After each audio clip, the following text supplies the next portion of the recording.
Setelah 20 menit membelah jalanan kota, akhirnya aku sampai juga di depan toko bunga tempat Maila tinggal sekaligus bekerja. Gegas turun dari kendaraan roda 4-ku, mengetuk rolling door toko. Akan tetapi hampir 5 menit aku memanggil namanya, Maila tidak kunjung membukakan pintu untukku. Pasti dia sengaja menghindar, karena tahu aku ingin meminta uang kepadanya. Buru-buru ku ambil ponsel yang aku letakkan di dashboard mobil, mencari nomor kontak istriku, lalu menghubungi. Tidak aktif. Sialan. Awas saja kamu, Maila. Ngapain kamu ada di depan toko saya? Aku berjingkat kaget ketika tiba-tiba Abraham sudah berdiri di depanku. Mata lelaki sok tampan itu menatapku sinis.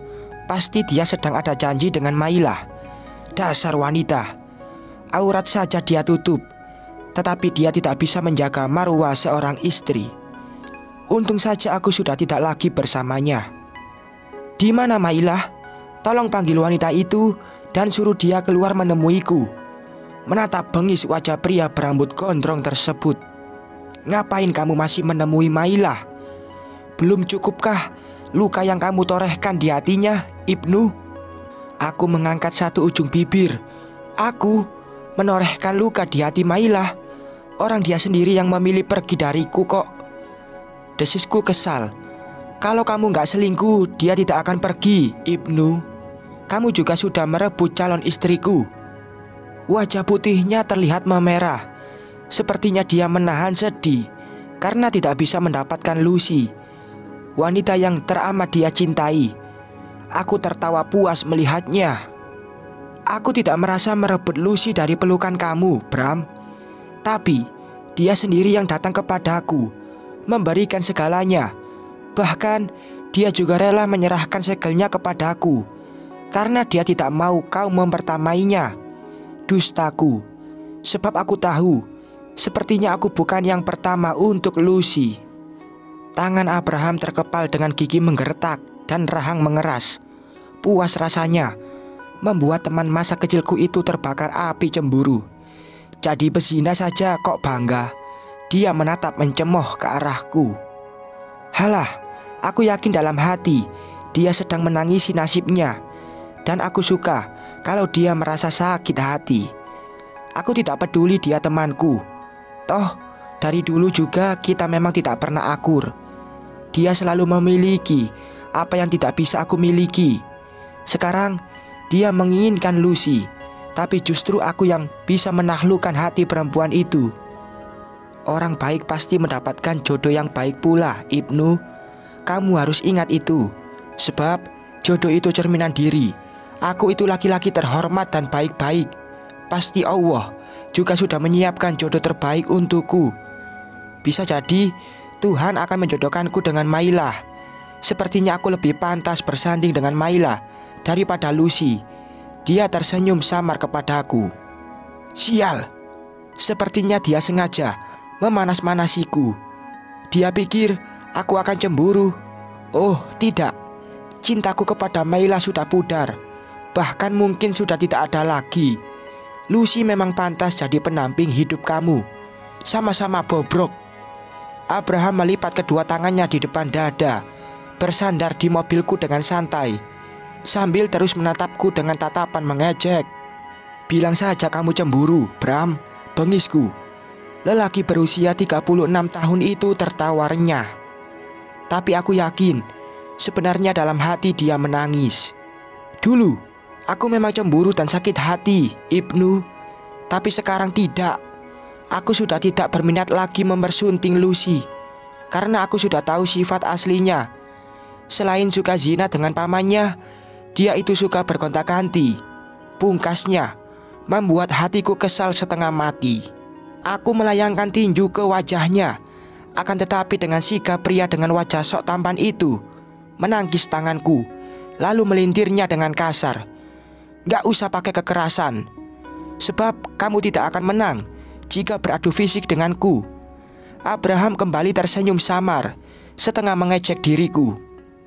Aku kembali menggebrak-gebrak rolling door sambil memanggil Maila dan menyuruhnya keluar. Maila sudah tidak tinggal di sini, Ibnu. Silahkan kamu teriak sepuasnya, sampai urat leher kamu putus, sama seperti urat malu kamu. Aku jamin, sampai kamu mati berdiri di sini pun, Maila tidak akan keluar. Sebab dia sudah lama pindah dari tempat ini, ucapnya lagi, sambil masuk ke dalam mobil dan meninggalkan toko. Tidak mau kehilangan jejak Maila, gekasku ikuti mobil sedan milik pria yang teramat aku benci itu, supaya tahu di mana Maila sekarang tinggal.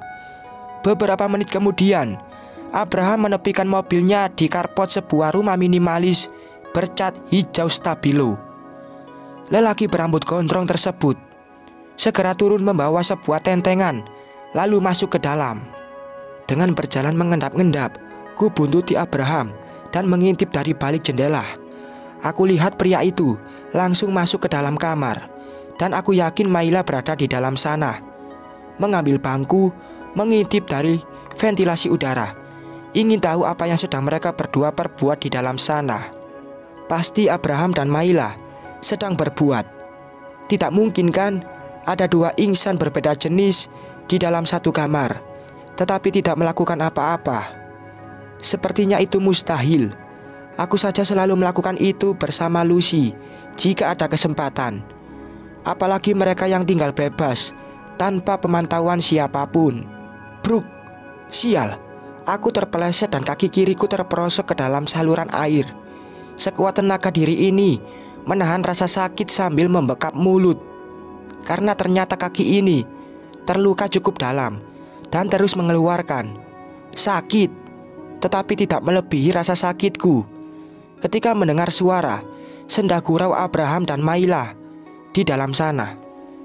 Entahlah apa yang sedang mereka berdua lakukan, sebab aku hanya mendengar suara tawa manja wanita. Tapi kenapa suara perempuan itu sepertinya bukan suara Maila, istriku? Apa Abraham diam-diam memiliki kekasih lain selain Maila? Sambil meringis menahan sakit, aku berjalan menuju mobil. Ku seret langkahku sambil menahan nyeri karena kaki ini terus saja mengeluarkan. Aku tidak mau Abraham sampai tahu kalau aku membuntutinya. Masuk ke dalam mobil dan kembali melajukan kendaraanku menuju rumah sakit menemui Lucy. "Kamu dari mana saja, Mas?" Lucy menatap curiga ketika aku sampai di rumah sakit dengan keadaan yang teramat kacau. "Nyari Maila," jawabku jujur. Mata indah Lucy membulat sempurna mendengarku menyebut nama Maila. "Tenang saja, Lus.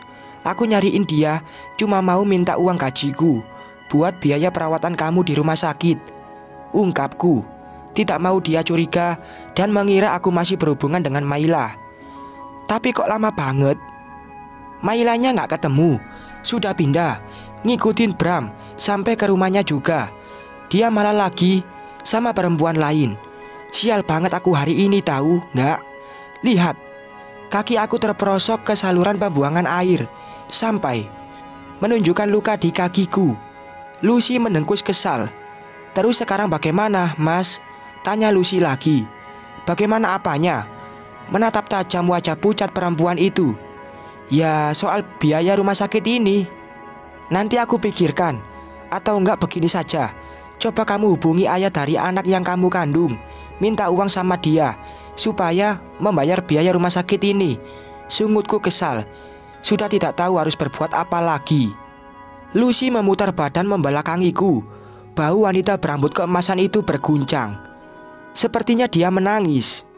Aku kembali keluar dari ruangan tersebut sambil menahan rasa kesal pulang ke rumah, karena aku yakin Lucy memiliki banyak simpan di rekening. Sesampainya di rumah, Gegas masuk ke dalam kamar yang ditempati oleh kekasih hatiku, kemudian membuka tas yang biasa ia bawa, lalu mengambil ATM miliknya. "Astaga, kenapa Lucy menyimpan benda seperti ini?" Aku bergumam sendiri dalam hati ketika menemukan beberapa bungkus di dalam saku tasnya. Dadaku bergemuruh hebat. Jantung ini mengentak begitu kuat, mengingat kami tidak pernah menggunakan alat itu saat sedang menyatu. Apa jangan-jangan semua yang Abraham katakan itu benar? Lucy memiliki pria idaman lain selain diriku, juga pernah melakukan hubungan terlarang dengan laki-laki kenalannya. Ah, sepertinya tidak mungkin. Lucy itu wanita baik-baik. Dia tidak mungkin menjajakan kepada orang lain selain diriku. Bersambung.